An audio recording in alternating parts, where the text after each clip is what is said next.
നമസ്കാരം മലയാളി വാർത്തയിലേക്ക് സ്വാഗതം. കഴിഞ്ഞ ദിവസങ്ങളിലൊക്കെ തന്നെ കേരള രാഷ്ട്രീയം പ്രധാനമായി ചർച്ച ചെയ്യുന്ന ഒരു പ്രധാനപ്പെട്ട വിഷയം തന്നെയാണ് പൂക്കോട് വെറ്ററിനറി കോളേജിലെ റാഗിങ്ങുമായി ബന്ധപ്പെട്ട കൊല ചെയ്യപ്പെട്ട അല്ലെങ്കിൽ ഇതുവരെയും അത്തരത്തിൽ രീതിയിലേക്ക് തെളിയിക്കപ്പെടാതെ പോകുന്ന ചില സന്ദർഭങ്ങൾ ഉണ്ടാവുകയാണ് സിദ്ധാർത്ഥന്റെ മരണം. ഈ സിദ്ധാർത്ഥന്റെ മരണവുമായി ബന്ധപ്പെട്ട ആദ്യ ഘട്ടം മുതൽ തന്നെ കെ രമ പ്രതികരിച്ചു വരുന്നത് നമ്മൾ വ്യക്തമായി കണ്ടതാണ്. സമൂഹ മാധ്യമങ്ങളിലൂടെയും അല്ലാതെയും ഒക്കെ തന്നെ കെ രമ തന്റെ വ്യക്തമായ നിലപാട് കാഴ്ചപ്പാടൊക്കെയും കുറിക്കുകയുണ്ടായിരുന്നു. SFIയെ കൃത്യമായി തന്നെ എടുത്തു പറഞ്ഞുകൊണ്ട്, അതായത് തങ്ങളും തങ്ങളുടെ കാലവും ഒക്കെ തന്നെ വിദ്യാഭ്യാസ കാലത്തൊക്കെ തന്നെ SFIയിൽ കൃത്യമായി പ്രവർത്തിച്ചതാണ്. പക്ഷേ ആരുടെയും ചോര പുരടാൻ ഒരു ഇടം ഞങ്ങൾ വരുത്തിയിട്ടില്ല എന്ന കൃത്യമായി പറയുന്ന ഫേസ്ബുക്ക് പോസ്റ്റ് അടക്കം കെ രമ പങ്കുവെക്കുന്ന സാഹചര്യം ഉണ്ടായിരുന്നു. കഴിഞ്ഞ ദിവസം കെ രമ സിദ്ധാർത്ഥന്റെ വീട്ടിൽ എത്തുകയും സിദ്ധാർത്ഥന്റെ അമ്മയെയും അച്ഛനെയും കണ്ട് സംസാരിക്കുകയും ഒക്കെ ചെയ്തിരുന്ന കാര്യം കെ രമ തന്നെയാണ് ഫേസ്ബുക്കിലൂടെ അറിയിച്ചിരിക്കുന്നത്. ഇതിന്റെ ദൃശ്യങ്ങളടക്കമുള്ളവ ഇപ്പോൾ പുറത്തു വന്നിരിക്കുകയാണ്. അതിനുശേഷം കെ രമ ഒരു കുറിപ്പും പങ്കുവച്ചിട്ടുണ്ട്. ആ കുറിപ്പ് ഇങ്ങനെയാണ്: പൂക്കോട് വെറ്ററിനറി കോളേജിൽ റാഗിങ്ങിനിരയായി കൊല ചെയ്യപ്പെട്ട സിദ്ധാർത്ഥന്റെ വീട് സന്ദർശിച്ചു. വാളയാറിൽ കൊല ചെയ്യപ്പെട്ട കുരുന്നുകളുടെ അമ്മയും ഒപ്പം ഉണ്ടായിരുന്നു.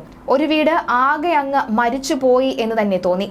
ആശ്വാസവാക്കുകളൊക്കെയും നിഷ്ഫലമായി പോകുന്ന നിസ്സഹായ അവസ്ഥ. എന്തെല്ലാം പ്രതീക്ഷകളോടെയാണ് ആ കുഞ്ഞിനെ കുടുംബം കലാലയത്തിലേക്ക് അയച്ചിട്ടുണ്ടാവുക? എന്ത് പ്രായശ്ചിത്തം ചെയ്താലാണ് കേരളത്തിന് ആ കുഞ്ഞിനോടും കുടുംബത്തോടും നീതി പുലർത്താൻ ആവുക?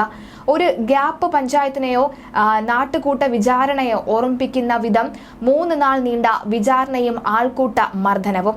ദാഹിച്ച വെള്ളം പോലും ലഭിക്കാതെ പ്രാണൻ പിടഞ്ഞു നിന്ന 3 നാളുകൾ. ഓർക്കും തോറും ചോരയുറഞ്ഞു പോകുന്ന ക്രൂരത.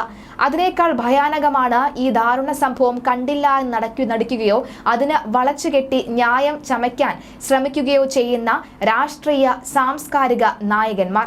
നീതിയുക്തവും ശക്തവുമായ അന്വേഷണവും മാതൃകാപരമായ ശിക്ഷാ നടപടിയും കൊണ്ടല്ലാതെ കേരളത്തിന്റെ താഴ്ന്ന തല അല്പമൊന്ന് ഉയർത്താൻ ഒരിക്കലും കഴിയുകയില്ല. അതിനാവശ്യമായ ശക്തമായ സമര സമ്മർദ്ദങ്ങൾ ഉയർന്നു വന്നേ പറ്റൂ എന്നാണ് കെ രമ പറയുന്നത്.